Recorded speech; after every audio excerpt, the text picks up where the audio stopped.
You famously said that mushrooms can help humanity to save the world. Can you elaborate on that?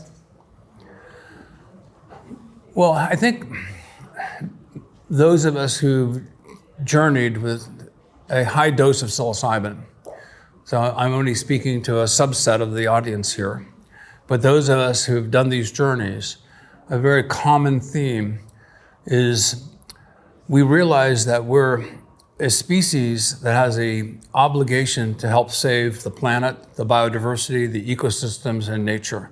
Nature is calling out to us to open up our eyes to our responsibility as Earth citizens to be responsible in protecting the commons.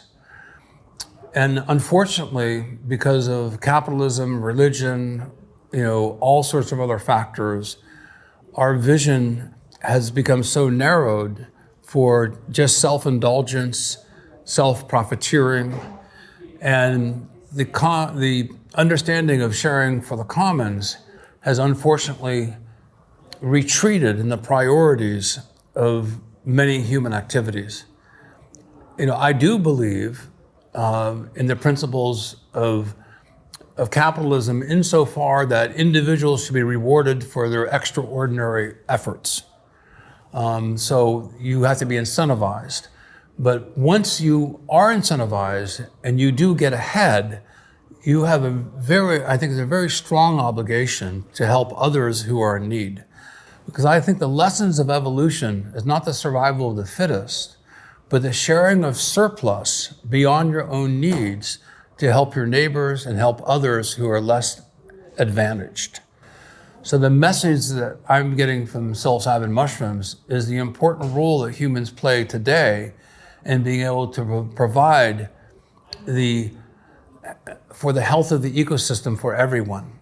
The common phrase is that a rising tide raises all boats, but it's much more sophisticated than that. We have an ethical responsibility. We are here now because of evolutionary smart choices over millions of years. But we're at a time-critical moment that if we don't make smarter choices now, then species extinction for humans is very plausible. Now, some people might say, no, that's not possible. Look at the evolutionary record. More than 99% of the species that have existed on this planet are extinct. Extinction is a natural consequence of evolution for those organisms who are not able to adapt to change. The fact that we are contaminating the ecosystem that gives us life is destroying our descendants' future. And so I feel a very strong obligation to our descendants, calling back in time, saying we are at our pivotal moment to make decisions that affect our future for literally thousands of years going forward. So now, from a practical point of view, okay, most people would accept that logically, but what does this mean? Our research with psilocybin and psilocybin analogs shows that it profoundly stimulates neurogenesis, neuroplasticity, neurogeneration, neuroregeneration. Those are four separate forms of neuron enhancement. And we can see this now very clearly in vitro. We are involved in microdosing. We published in Nature scientific reports 2 articles on microdosing, the latest June 30th, 2022. And it's extraordinary how many people are microdosing. In this app that we co-developed called microdose.me, people self-report their behaviors, how often they use psilocybin, what do they stack it with, what's their motivation, what's their income, what's their race, what's their sexual preference. So it's a very interesting population study. And the reason why the peer reviewers at Nature were so excited about our manuscript is our data set is very large. The first paper, November 28th, 2021, had a survey of more than 8,000 people. More than 4,100 were non-microdosers. That was a shock to us. Non-microdosers were motivated to sign up at microdose.me, I think because they want to get a baseline. Citizen scientists want to go, okay, before I start microdosing, I want to see what my baseline level is. and then you microdose for that contrast. So we had about 4,100 non-microdosers, a little over 4,000 microdosers. Predominantly in North America, microdosing is with psilocybin. Here in Europe is more common with LSD. So in our microdosing study, over 55% of the people microdosing with psilocybin stack it. Now, what stacking means is that you have an admixture. You add something else to the psilocybin. And a variety of substances are added. Chocolate, I hypothesized a formula stacking psilocybin mushrooms with niacin, nicotinic acid, the flushing form, and lion's mane. And I proposed this stack because psilocybin is a vasoconstrictor, niacin is a vasodilator. Also, when you take the flushing form of niacin, your nerve endings get excited. So I thought with neuropathies, oftentimes present themselves as deadening of the extremities, the fingertips and the toes. And so when you have neurodegeneration and neuropathies, you have vasoconstriction, blood vessels, choke off, nerves die. So I thought with vasodilation, with niacin, it could deliver the benefits of psilocybin to the endpoints of the peripheral nervous system. So then lion's mane, it's been well studied that lion's mane regenerates myelin on the axons of nerves. These are the conductive sheath. So I bundled these together with the hypothesis that these would have an entourage effect of stimulation for helping people with neurodegenerative diseases. Now, it's not just diseases, it's age. New news to everyone, we get older, and as we get older, unfortunately, our nervous system declines in its health. So there was a metric in microdose.me, and when we surveyed these thousands of people, there was a statistic that jumped out. Now, it did not jump out with young people, 20 to 55-year-olds in that range, but 55-plus-year-olds, there was a startling result that caught our researchers by surprise. And when they did the analysis, there was a finger tapping test. How quickly can you tap the first 2 fingers in 10 seconds? So when you're young, you can do it really fast. When you get older, you do it slower. This is a test that is used for charting neurodegeneration with Alzheimer's patients, dementia, Parkinson's, traumatic brain injury. This is a common test. Many people listening to this have taken the TAP test. So the startling result was, with psilocybin in any form, by itself, with psilocybin mushrooms, psilocybin with chocolate, psilocybin with anything else, nothing statistically increased the frequency of tapping in 55-plus-year-olds but one formulation, and that was called the Stamets stack. Psilocybin, niacin, and lion's mane increased the tapping frequency of approximately 49 taps to 68 taps in 30 days, relatively quickly, with a p-value of significance of p equals 0.004. That means 1 chance in 250 that it's just random noise. So there appears to be a quote-unquote cause and effect. When we saw that result, then I thought, well, what's the mechanisms of action, the modes of action? Neurologically, what's happening? So we started diving deep into the literature of the proteins that code for nerve growth factors, including BDNF, which is brain-derived neurotropic factors. This is basically how brain neurons then are stimulated into regrowth. And we found something shocking, absolutely bizarre. Now, people can see my talk. I encourage that you do that. But here's an example. At microdosing levels, psilocybin by itself stimulated none of these nerve growth factors. Niacin by itself didn't stimulate any. And lion's mane did not stimulate any. 0 plus 0 plus 0 equals 0. Well, that's called the cumulative additive effect. When we put these 3 together, it excited these proteins that then resulted in the stimulation of nerve growth factors in BDNF. So in this case, 0 plus 0 plus 0 equals, for instance, 20. So that synergy of those 3 components created something truly unexpected and surprising. Now, if you're a neurologist and a researcher, and you dose these nerve cells, for instance, or these proteins with psilocybin at a microdosing level, oh, no activity. Moving on, because you think, oh, it has no activity. I believe that niacin is a catalyst for nerve growth factors, stimulating the neurogenic benefits of psilocybin. This is also important because there's 11 clinical studies that are using niacin opposite psilocybin. So psilocybin over here, niacin is their quote unquote placebo. So they're actually 180 degrees in opposition to my idea, not purposely. They're looking for an active placebo. I am teaching opposite of that. I always like to go to the path not traveled. I'm a contrarian by nature. I'm an inventor and an innovator. I think about this. I've been doing this. My first book on psilocybin came out 44 years ago. I've published numerous species in the genus Psilocybe. I am immersed in this knowledge. And when you study a subject as long as I have, you begin to question authority, question conventional thinking. And that's been a story of my life, actually. But I respect conventional thinking. I think it's an important foundation. But it always has to be adaptable to change and creativity. And so my contribution, I think, is showing that microdosing with psilocybin works when you can catalyze it with something like niacin and lion's mane that amplifies the potential benefit, where psilocybin by itself at low concentrations may not. So that's what we're excited about microdose.me.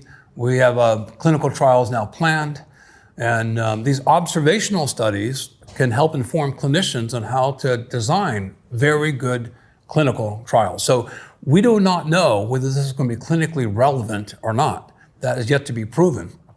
But we have 3 pillars of evidence now. We have the TAP test. What can explain that?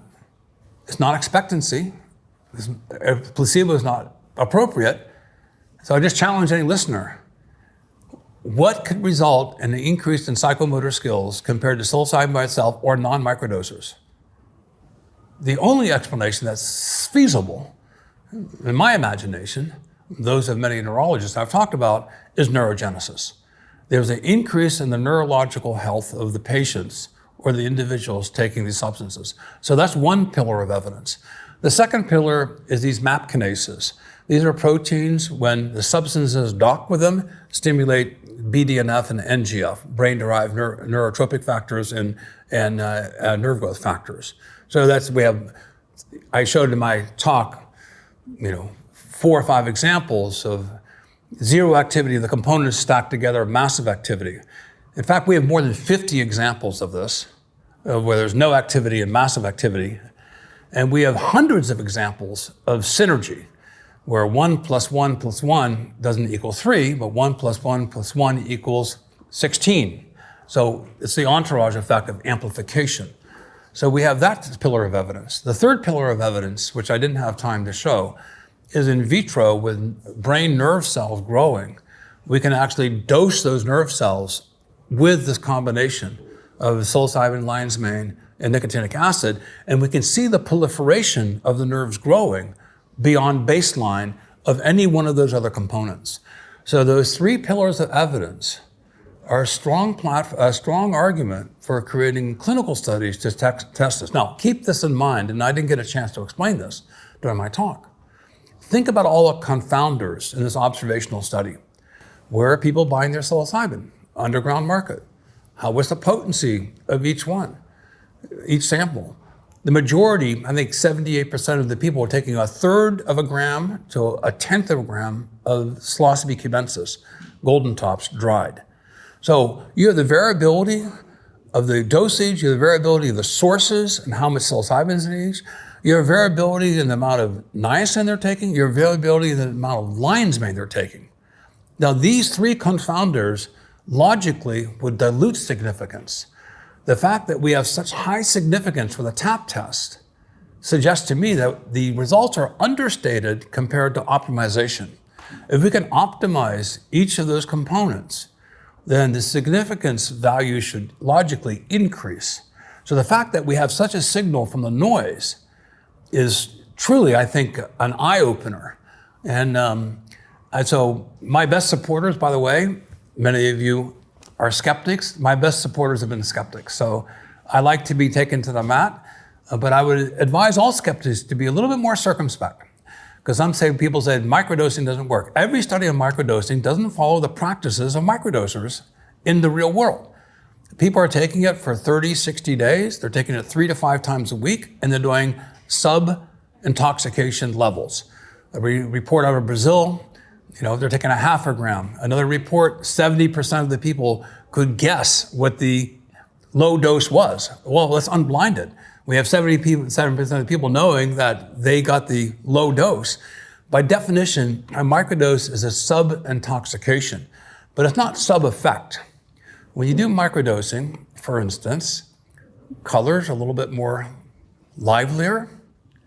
You're in a better mood. You're more compassionate. Frankly, you're nicer. So, but it's not intoxication. It's not like you slammed a beer or smoked a joint or something like that and you have this change in your state of consciousness. You have a heightened state of awareness and a heightened state of empathy and cordiality. And this is why I believe that psilocybin makes nicer people. And the meta-studies that have come out showing that psilocybin is associated with a reduction in crime, violence, the only psychedelic associated with a reduction in opioid use disorder. And it's well known that LSD and psilocybin use would reduce alcoholics' use of alcohol. Now, there is a very good clinical study proving that. So these observational studies do set the stage for clinical studies. And think of this as a paradigm shifting. This is why psilocybin microdosing is available for the commons. It's affordable. It should be available for the commons. And if you go into a doctor's office, for instance, you go into a doctor's office to get your blood pressure, very well established. Just the act of going into the doctor's office elevates your blood pressure. Well, that's expectancy. In this case, negative. You go to a doctor's office because you have an infection. Your expectancy is your doctor is going to give you a medicine that's going to help your infection. So real world effects of medicines are enhanced by the expectancy of you going to an expert and the act of you trying to take charge of your health by doing something about it. So the overlaying and coefficient enhancement of expectancy to a real medicine is part of the medicine's potency and the therapeutic benefit of that. So when I see these people trying to draw lines between expectancy and real world medical effects, this is not a black and white situation, it's on a spectrum. Moreover, when you take psilocybin at a high dose, let's say 30 to 50 milligrams of psilocybin, the half-life of psilocybin is 2 to 3 hours. So by the next day, you're on a microdose. So why I like microdosing, an increasing narrative is a macrodose therapeutically, followed by microdosing, is that you can re-stimulate the neurological pathways that now you have created for a new view of reality, of your PTSD's resolution. The Johns Hopkins study found that 14 months later, the very act of re-remembering was therapeutically beneficial. Well, re-remembering is rekindling the neurological pathways that led to that memory, and you have a re-experiencing of it. Microdosing also rekindles those pathways, not only for your memory of the experience, but I believe from the activity, neurogenically, of visiting and relivening those pathways so they become more resonantly dominant and becomes now your new, neurological system for dealing with the world. So this is a really exciting area of research. I'm so honored to be a shepherd of this knowledge. I really believe that this is generational knowledge. We're all thought leaders. The ecosystem here, the body intellect of knowledge at this conference, I think is really hopeful. And at the same time, we have to be very careful about marginalization. And marginalization is making these therapies too expensive. When you think about the root causes of so much of our crime, which much of it is racist, much of it is the rich versus the poor, the people who have access to medical system support versus those that do not, that's economic. So it's important if we want to help heal society and to reduce crime, that the universality of access of these medicines are made available. Microdosing allows that. So what's your vision of the future of psychedelics? How do you see this field in like 10 years? I would see microdosing being a nootropic vitamin that would be closely associated and proven with a massive reduction in crime, saving governments and saving victims, saving families, hardship, money. I mean, what government official here is opposed to the reduction of crime? Hopefully there's none, right? I would hope there's none. If there is one, they should dose on psilocybin. They would change their mind. So I would see the future that, throughout society, people would recognize that the use of psilocybin, macrodosing for PTSD and all these other traumatic mental health challenges, but so much of us are healthy mentally, and moreover, microdosing, I think, can prevent crime, prevent PTSD. It's one thing to treat the illness after the fact, but it's a much greater benefit to prevent that mental illness from even occurring in the first place. If you are a person who, unfortunately, there is generational abuse, I've seen it, even within my own family. Children who are abused tend to grow up to be adults that abuse. This is just a known fact. If you can resolve your issues and not become a perpetrator to pass on this generational violence behavior, then you can prevent victims in the future. So I see psilocybin and microdosing as preventing PTSD, preventing criminal behavior. And moreover, not only do I think psilocybin makes nicer people, but I believe psilocybin makes smarter, more intelligent people, especially as they age. Do you think that you became smarter and nicer because you used psychedelics? That's a very self-serving question. You're asking my ego if I thought I'm smarter because the use of psilocybin. Of course I think I'm smarter. But then I have to say, well, wait, is that delusional? This is where, you're asking kind of the impossible to answer question without showing bias. And speaking of bias, we're all biased. We're all biased. We all have egos. We all have interests. Show me a person who's not biased. Even professors at universities, if they do not publish, they will not get tenure. And they can put on their slides they have no conflicts of interest. Yeah, they do. Every single professor here who said they have no conflicts of interest are hypocritical. They have to publish in order to have tenure. So every person studying this subject has an internal bias because they have an interest in the subject. They're motivated. They want to do studies. They know if the studies get published, then their position of employment within the university is better than that which they would not. So people should be a little more circumspect. Take a step back. If you're a human, you have bias. You have bias for food when you're hungry, bias for medicines, bias for your friends, bias for people you want to associate with. Bias comes with a human condition. The question becomes, is that bias such that it is not beneficial for the general population? Or is it idiosyncratically specific to certain individual and personality types? Now, you can dial this down now. This is something that probably will be disambiguated better in the future when we have more targeted individual therapies customized. But right now, throughout a general population, we're seeing that the effects are beneficial with very strong signals right now from the noise and the chaos of the general population, both with healthy normals and with individuals with mental health challenges. We all have mental health challenges. We're all in a spectrum. Right now, don't you have a little voice in your head thinking about your next question? Don't you wake up and go, when I was 8 years old, I really wish I hadn't taken that toy away from my friend and was so mean to him? We all are self-reflecting. We're all self-diagnosing. It's just when your self-diagnostic tools are not adequate to treat the condition that it's important you seek an expert's health. So we're all involved in a spectrum. Macrodosing to microdosing is a spectrum. People should be much more careful in saying that microdosing doesn't work. And I just wish people would be a little bit more careful in their languaging, because I think this is a spectrum. You mentioned that your first book was published in 1978. That was the year when I was born in. Oh. So you have been waiting a lot to this time when it seems that it becomes real, right?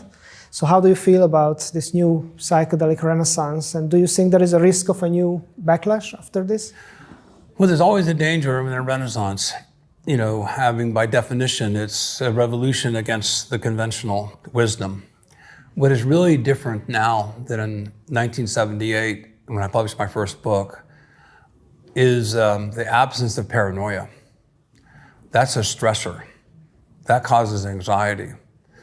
For us early adopters, and even with indigenous people, when the Christians and the Catholics came to Mesoamerica, and they brought their diseases and their advanced weapons and their sailing ships.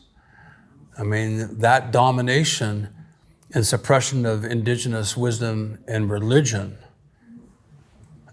caused a mass amount, of course, anxiety and harm. And so societal pressures against us early adopters and people who are thought leaders really carrying the torch forward of indigenous people all over the world. We are not now under the same pressure from society to be as paranoid as we were back then. You do not know, and most people listening do not know, the state of heightened paranoia and concern and anxiety that the government any minute could break down your doors and arrest you.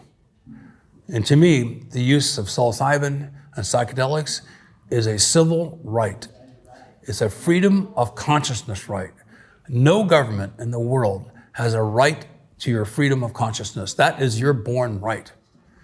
And yet you espouse these rights, and it challenges laws and religion and other people who are in positions of power. They feel threatened by individual freedoms. So to me, this is a civil right issue, fundamentally. You have a freedom of right to your own consciousness. If you can improve it, then you have the right to make that choice. No government should take that choice away from you. Thank you very much. Okay. Is there anything you would like to add, or did I ask everything? I would add one more thing. What's very different about psilocybin mushrooms than peyote, for instance, and the peyote way is something that I think should remain with indigenous people, the Yaqui and other related, First Nations, especially in North America. That plant is fragile. It takes a long time to grow. Sustainability, it doesn't look likely in the near term, and over-harvesting jeopardizes indigenous knowledge and indigenous practices. Peyote is very different than psilocybin mushrooms. There's 116 known species of psilocybin mushrooms that grow around the world, from the North Pole to the South Pole, and those margins. And in each or many of those ecosystems, indigenous people from Mesoamerica, from Ireland, from Germany, in Japan, psilocybin mushrooms are known as laughing mushrooms. That's been a name that's been around for hundreds of years. So every group who's lived in close association with the ecosystem is likely to have a history of contact with psilocybin mushrooms. So Maria Sabina, the great Mazatec shaman mycologist, she was a mycologist, that gives a huge amount of credit, she introduced psilocybe zapotecorum to the West. 90% of the people using psilocybin mushrooms are using psilocybe cubensis, a mushroom that Maria Sabina did not use. And it grows in the tropics, from Florida or subtropics, Florida, Guatemala, it grows in Thailand, it grows in Australia, it grows throughout Africa, the moisture regions of Africa. So when you understand that psilocybin mushrooms are not only more biodiverse than peyote, but you can grow them sustainably. It sort of checks all the boxes in terms of not being cultural appropriation, having universality of use across many cultures, growing in many different regions of the world. So I think this is a bridge between cultures and continents and throughout centuries. There is a narrative new to me, but it came out of British Columbia years ago. And it's one of the elders of an indigenous clan in Canada was challenged by one of the parents. Why should we send our indigenous children to be educated by Westerners, by the European educational system? And this elder, who I think was very wise, and he says, because we need two eyes to see, two-eyed seeing. We need the Western eye of science. We need indigenous wisdom for making sure this science respects nature and generational knowledge. So we went to a first indigenous conference, and a good friend of ours who's a leader in this movement, she's indigenous. She's actually half Irish, half Native American. And one of her elders stood up and she goes, I love two-eyed seeing.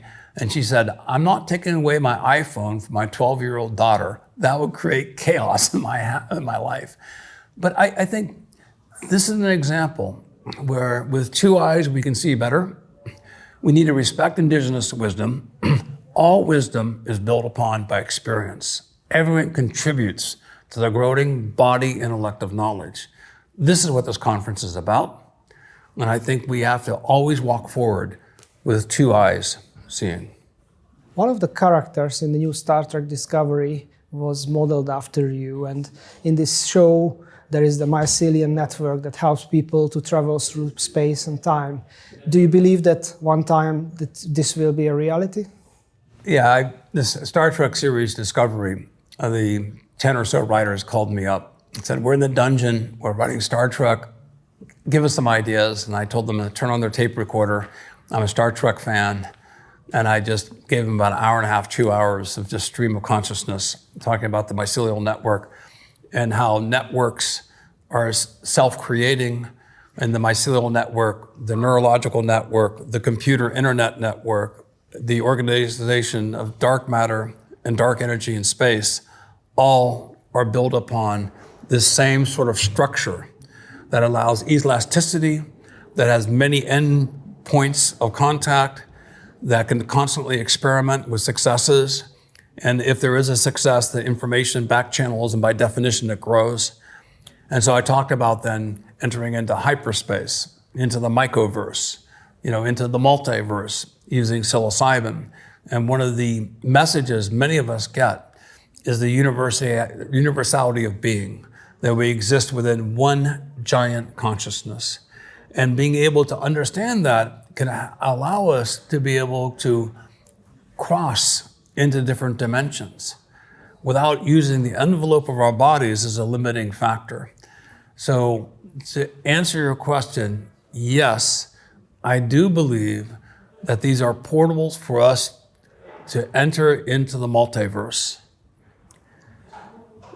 The very words that I'm using are constricted because I don't have the vocabulary to articulate what that may mean. But I think that vocabulary now is being built. Every single person journeying on psilocybin is contributing to that vocabulary. So I think it is time for humans to ascend into a new species. It is time critical that we do so. We have a moral, ethical, and evolutionary responsibility. We've been handed this responsibility. It is ours to lose. And we're at a junction. We can make the decision to live or the decision to die. It is literally that binary. And I think most of us want to choose the path that brings more babies and smiles on people's faces and more camaraderie and more enrichedness of culture and ideas. I've always thought that wealth is not money, is not materialism. It's the optionality of having freedom of choices. The more freedoms of choices you have, the wealthier you are, because you have alternatives. Restricting those restricts, again, your civil rights and your rights as a species to continue to evolve.